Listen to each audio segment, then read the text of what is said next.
ಸೂರ್ಯೋದಯದಿ ಏಳುವ ಮೊದಲು ಓಂ ನಮ ಶಿವಾಯ ಎನ್ನೋಣ. ನಿತ್ಯ ಕರ್ಮವ ಮಾಡುವ ಮೊದಲು ಶಿವ ಶಿವ ಹರ ಹರ ಎನ್ನೋಣ. ಜಳಕವ ಮಾಡುವ ಸಮಯದಲ್ಲಿ ಓಂ ನಮ ಶಿವಾಯ ಎನ್ನೋಣ.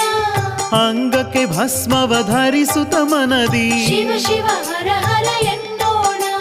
ಇಷ್ಟ ದೇವರ ಪೂಜೆಗೆ ಮೊದಲು ಓಂ ನಮ ಶಿವಾಯ ಎನ್ನೋಣ.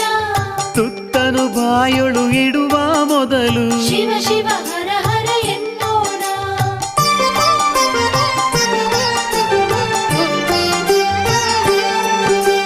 ಸೂರ್ಯೋದಯದಿ ಏಳುವ ಮೊದಲು ಓಂ ನಮ ಶಿವಾಯ ಎನ್ನೋಣ.